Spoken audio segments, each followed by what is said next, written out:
ကဲအားလုံးမင်္ဂလာပါ MITTC Official YouTube Channel ကနေပြီးတော့ကြိုဆိုလိုက်ပါတယ်ကျွန်တော်ဒီနေ့မျှဝေပေးတော့မယ့်သင်ခန်းစာကတော့ Adobe Premiere Pro 10မှာ TV replacement TV screen replacement သင်ခန်းစာလေးပဲဖြစ်ပါတယ်ကျွန်တော်ရဲ့အတူဒီသင်ခန်းစာကိုမလေ့လာခင်မှာ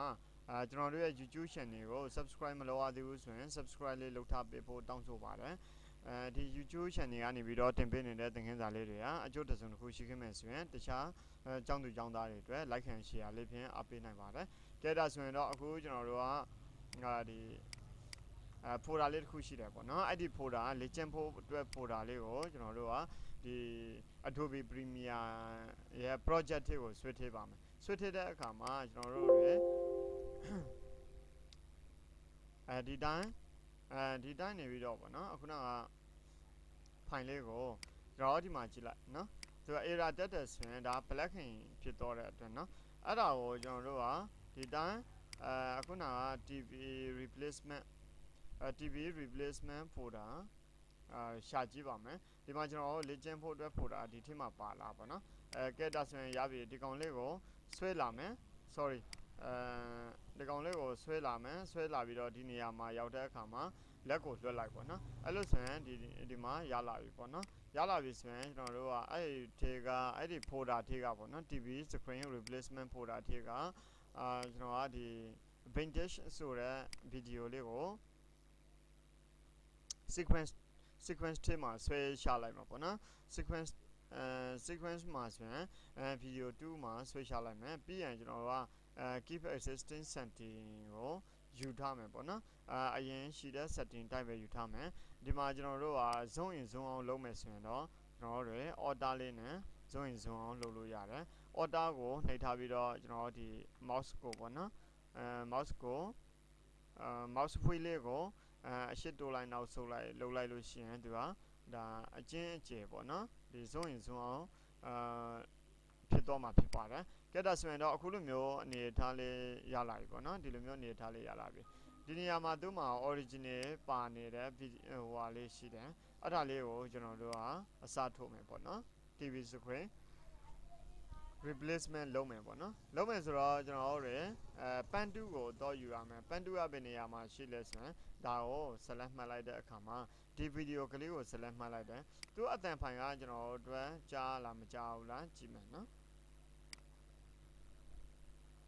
သူမှာပါတဲ့အတန်ဖိုင်ဒီအတန်ဖိုင်ကိုကျွန်တော်တို့ကမလိုချင်ဘူးဆိုရင်ဒီနေရာမှာဒီကောင်လေးကကြတော့ link selection ပေါ့နော် link selection ကိုမှတ်ထားတဲ့အခါမှာselect မှတ်ထားတဲ့အခါမှာသူကတစ်ခုကို select မှတ်လိုက်တာနဲ့နှစ်ခုလုံးဝင်တယ်audio ကို select မှတ်လိုက်လို့ရှိရင်video လေးဝင်တယ် video select မှတ်လိုက်ရင် audio လေးဝင်တယ်ပေါ့နော်အဲ့ခါကျရင်ဒီ link selection ကိုဖြုတ်လိုက်ဖြုတ်ပြီးရင်ကျွန်တော်တို့ကaudio ကို select မှတ်ပြီးမှ keyboard ပေါ်က delete key နဲ့နှိပ်လိုက်လို့ရတယ်ကဲဒါဆိုရင်တော့အခု video ကြီးပဲကြံခဲ့တာပေါ့နော် video ကဘယ် track မှာရောက်နေလဲဆိုတော့ V2 ဆိုတဲ့ track ထဲရောက်နေပါတယ် V2 ဆိုတဲ့ track ထဲရောက်နေတာပေါ့နော်အဲ့လိုဆိုရင်ကျွန်တော်တို့ကနေပြီးတော့ဒီ TV screen ကိုဖြတ်ထုတ်ရမှာပေါ့နော်ဖြတ်ထုတ်မယ်ဆိုတော့ဒီနေရာမှာရှိတယ်ဒီ effect control ထဲကိုလာတယ်ပန်းတူးလေးယူတယ်ပန်းတူးလေးယူပြီးတော့အဓိကကတော့ဒီကောင်လေးကို select မှတ်ထားပေးရမှာပေါ့နော်ဒီ video ကလေးကို select မှတ်ထားမယ်အနည်းကသူ့ကိုဆွဲကြည့်မှာဖြစ်တဲ့အတွက်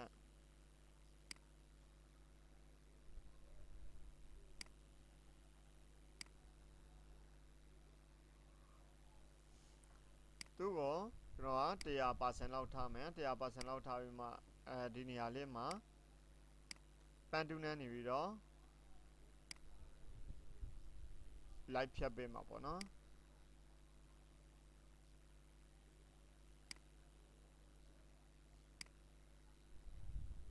ဒီလိုမျိုး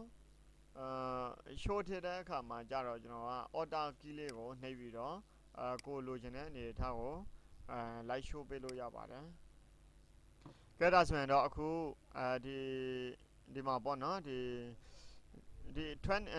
အပြင်ကိုပို့ထွက်ရတဲ့ဟာလေးကိုကျွန်တော်တို့က order keyboard ပေါ် order key လို့နှိပ်ပြီးတော့ show ထည့်လို့ရပါတယ်ကိုလိုချင်တဲ့အနေထားလေးတွေကိုလုပ်ပေးရမှာပေါ့နော်ကဲရပြီဒီအနေထားလေးရပြီ ဒီဘက်ဆိုရင်ကျွန်တော်တို့ကဒီဘက်ကိုပို့ပြီးအပို့ထွက်နေတာပေါ့နော်အဲ့ဒါလေးကို order လေးနဲ့နှိပ်ပြီးတော့ order key လေးကိုနှိပ်ပြီးတော့ show ထည့်လိုက်ပါအထက်ကိုထိုးသွင်းလိုက်ပေါ့နော်ပြီးရင်ကျွန်တော်တို့ဒီနေရာမှာ order key လေးကိုနှိပ်မယ် order key လေးကိုနှိပ်ပြီးတော့order key လေးကိုနှိပ်ပြီးတော့ကျွန်တော်တို့တွေ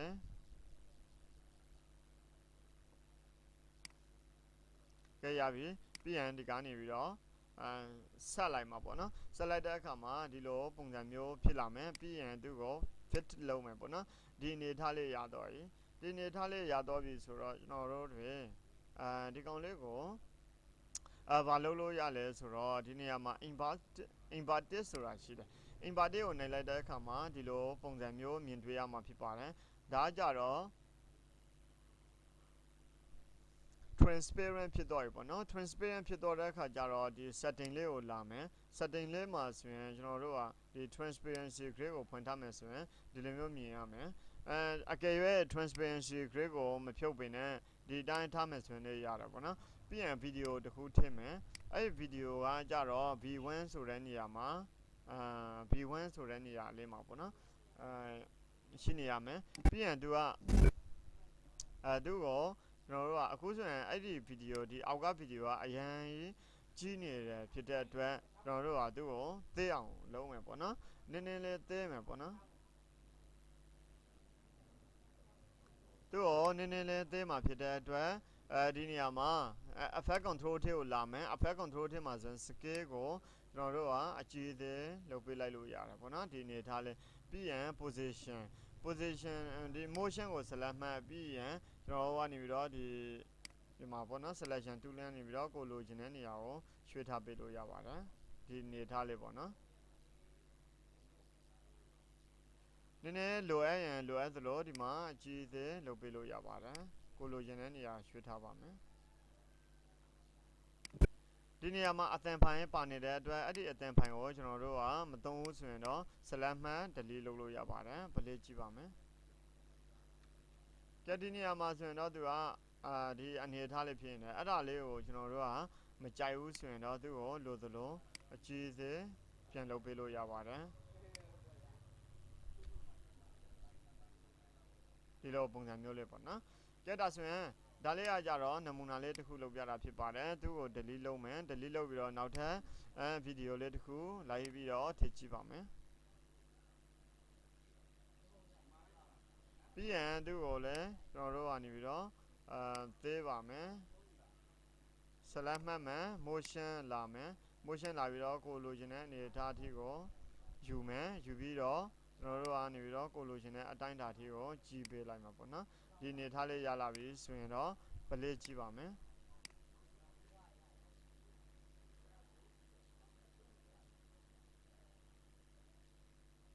ဒီလိုပုံစံမျိုးလေးပေါ့နော်ကဲဒါဆိုရင်တော့အခုကျွန်တော်တို့က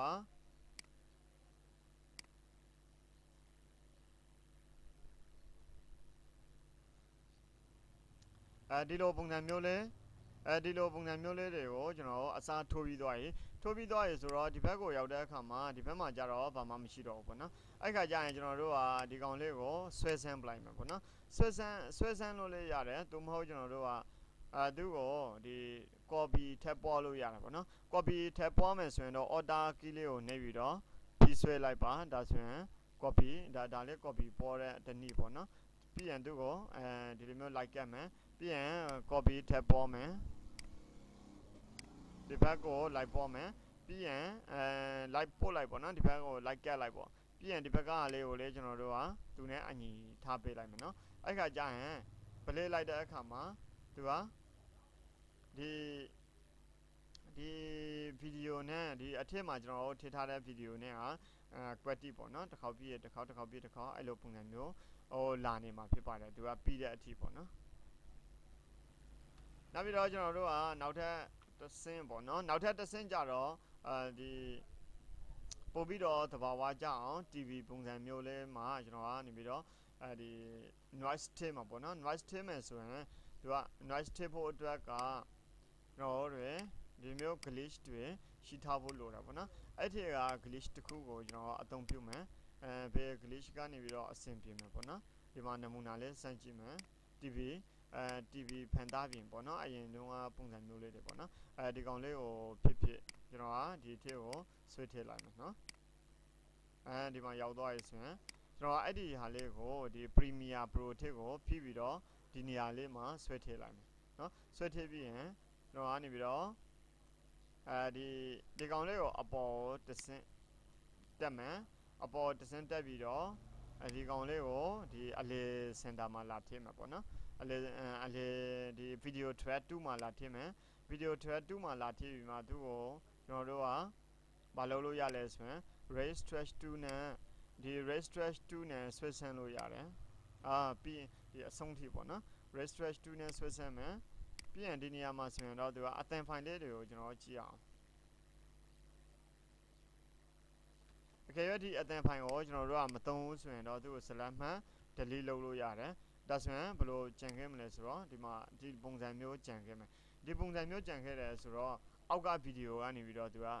ဖုံးသွားတာပေါ့နော်ဖုံးသွားတဲ့အခါမှာကျွန်တော်တို့ကဒီ effect control ထိလာမယ်ဒီ blend mode ဆိုတဲ့နေရာမှာ opacity မှာ blend mode ဆိုတဲ့နေရာမှာကျွန်တော်တို့ကmultiply နော် multiply ရွေးလိုက်လို့ရှိရင်ဒီလိုပုံစံမျိုးတွေ့ရမှာဖြစ်ပါတယ်play ကြည့်ပါမယ်ပြောမယ်ဆိုရင် TV ဖန်သားပြင်အဟောင်းပေါ့နော်ကျွန်တော်အဲ့လိုမျိုး TV ဖန်သားပြင်အဟောင်းကိုကြည့်နေရတဲ့ပုံစံမျိုးလေးဖြစ်ပါတယ်ပြီးရင်တော့သူ့ကို opacity လေးတွေထည့်လျှော့မယ်ဆိုရင်ထည့်လျှော့လို့ရပါတယ် opacity မှာဆိုရင်တော့အခု 100% ဖြစ်နေတဲ့ဒီဗီဒီယိုကအဲ့ဒါကိုကျွန်တော်က90လောက်ပဲထားမယ်ဆိုရင်ဒီလိုပုံစံမျိုးမြင်တွေ့ရမယ်သူ့ကိုအနီးကကြည့်မယ်ဆိုရင်တော့ကျွန်တော်တို့တွေဒီလိုပုံစံမျိုးလေးမြင်တွေ့ရမှာပေါ့နော်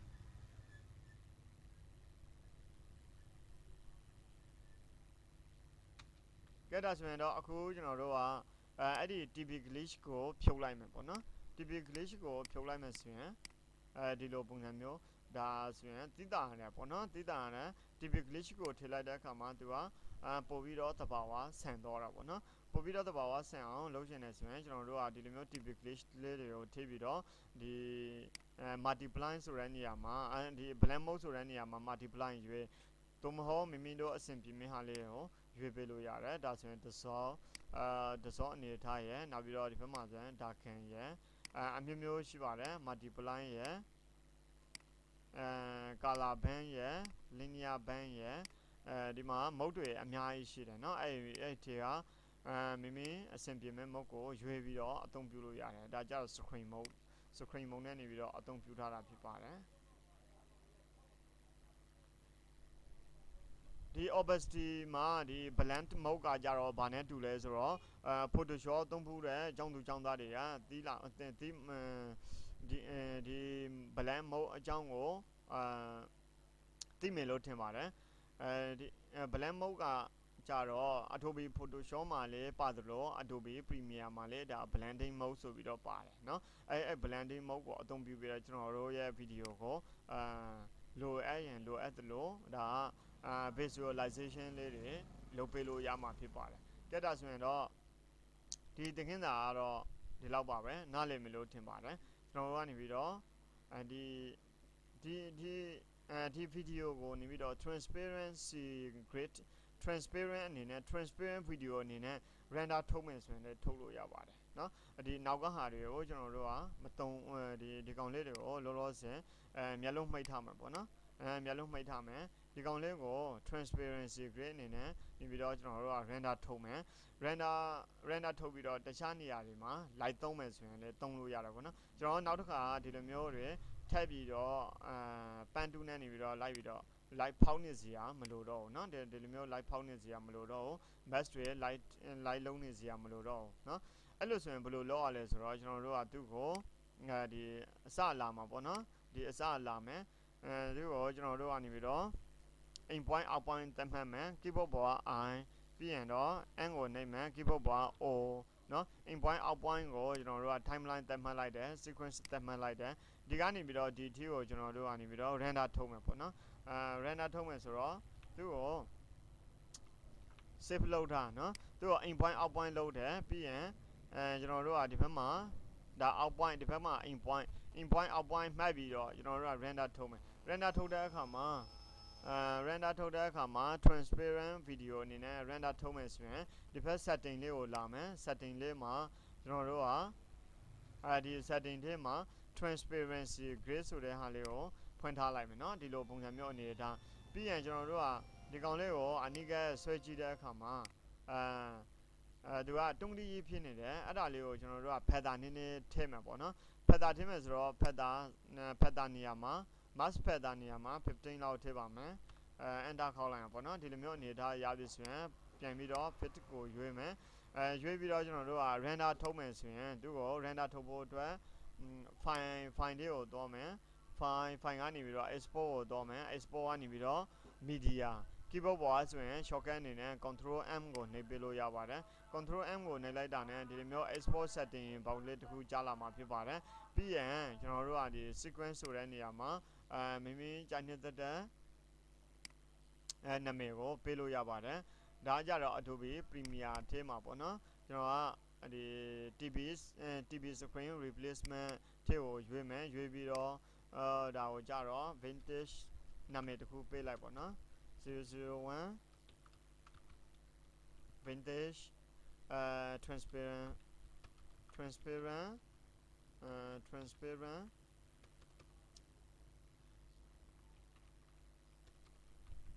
transparent video ပေါ့နော် transparent video video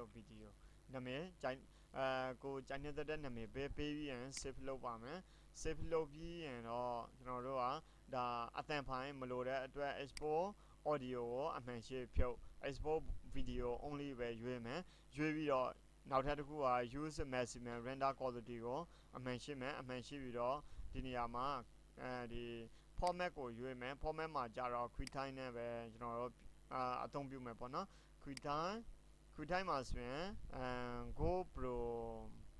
GoPro Cinephone RGB Alpha at maximum bit depth ကိုရွေးမယ်ပေါ့နော်ဒီဘက်မှာလေးရှိပါတယ်တခြားဟာလေးလည်းရွေးလို့ရနော်ကျွန်တော်ကကြတော့ဒီထဲမှာဒီ RGB 12 bit ကိုရွေးမယ်ရွေးပြီးတော့ဒီမှာ export ကိုနှိပ်လိုက်မယ်ပေါ့နော်export ကိုနှိပ်လိုက်မယ်ဒါဆိုရင် encoding လုပ်နေဖြစ်ပါတယ် encoding လုပ်ပြီးတဲ့နောက်ပိုင်းမှာကျွန်တော်တို့ကexporting လုပ်မယ်ပေါ့နော် export လုပ်ပြီးရင်တော့ဒီ video ကိုကျွန်တော်တို့ပြန်ပြီးတော့အသုံးပြုကြည့်မယ်ပေါ့နော်အသုံးပြုလို့ရမရကိုကျွန်တော်တို့ဒီလိုပုံစံမျိုးဖြစ်နေမဖြစ်နေပေါ့နော်အဲ့လိုမျိုးပြန်သုံးကြည့်အောင်ဒါဆိုရင် your video was exported successfully ဆိုတာကြတော့ဒီ video က exported လုပ်ပြီးသွားပြီပေါ့နော်အဲ့လိုဆိုရင်ပြန်သုံးကြည့်မယ်ဆိုရင်သုံးလို့ရမယ်ပေါ့နော်သုံးလို့ရလားမရလားကျွန်တော်ကြည့်အောင်နော်ဒီနေရာမှာကျွန်တော်ဒီ video လေးနော်အဲ့ video လေးကိုဒီ Adobe Premiere Pro project ကိုဆွဲထည့်လိုက်တာပေါ့နော်ဆွဲထည့်လိုက်တော့ဒီလိုပုံစံမျိုးလေးဖြစ်နေတာပေါ့နော်သူကမတူဘူးနော်ပုံစံလေးမတူတော့ကဲဒါကတော့သူရဲ့ original ပေါ့နော် original ဒါကကြတော့ကျွန်တော် render ထုတ်ထားတဲ့ဟာလေးအဲ့ဒါလေးကိုသုံးကြည့်အောင်နော်ဒီကောင်လေးကို delete လုပ်လိုက်မယ်အရင်လက်ရှိ original ကိုကျွန်တော်တို့က delete လုပ်မယ်နော် delete လုပ်ပြီးတော့ဒါလေးကိုဒါလေးကိုထိလိုက်မယ်ဒါလေးကိုထိလိုက်တော့ကျွန်တော်တို့ဒီမှာအသံဖိုင်လေးကိုဘာလုပ်မလဲဆိုတော့ delete လုပ်လိုက်နော် delete လုပ်လိုက်တော့သူကဒီလိုမျိုးဒီလိုမျိုးအပေါက်လေးဖြစ်နေတာကိုတွေ့ရမှာဖြစ်ပါတယ်เนาะကျွန်တော်အဲ့ခါကျတော့ဘာမှလုပ်စီရမလို့တခြားဗီဒီယို software တွေမှာလည်းတွားပြီးတော့အသုံးပြုလို့ရတယ်ပြီးရင်အောက်ကလေးကိုမျက်လုံးလေးမျက်လုံးဖွင့်ကြည့်လိုက်မယ်เนาะဒါဆိုရင် transparent grid နဲ့နေပြီးတော့ကျွန်တော်တို့တွေအဲ့ဒါပြုလုပ်တာဖြစ်ပါတယ်เนาะtransparent video ဘယ်လိုထောင်းအောင်မလဲဆိုတော့သင်ခန်းစာเนาะသူက export transparent video ဘယ်လိုထောင်းအောင်မလဲဆိုတော့သင်ခန်းစာရဲ့နောက်ပြီးတော့ကျွန်တော်တို့ကဒီလိုမျိုးတွေဘယ်လိုမျိုးဖန်တီးလဲပေါ့เนาะtransparent video ပြုလုပ်တဲ့နည်းလမ်းရဲ့ကျွန်တော်တို့ screen TV screen replacement ဘယ်လိုလုပ်တယ်ဆိုတော့အကြောင်းအရာလေးရဲ့ပဲဖြစ်ပါတယ်ဒီသင်ခန်းစာကAdobe Premiere လေ့လာနေတဲ့အကြောင်းသူအကြောင်းသားတွေအတွက်အကျိုးရှိမယ်လို့ယူဆပါတယ်ဒီဗီဒီယိုသင်ခန်းစာဖိုင်လေးကိုကြိုက်နှစ်သက်တယ်ဆိုရင်တော့ like and share လေးဖြင့်အားပေးခဲ့ပါဦးเนาะအားလုံးပဲကျေးဇူးတင်ပါတယ်နောက်ထပ်ဗီဒီယိုသင်ခန်းစာဖိုင်မှာပြန်လည်ဆုံတွေ့ရပါမယ်ခင်ဗျာအားလုံးကျန်းမာချမ်းသာကြပါစေ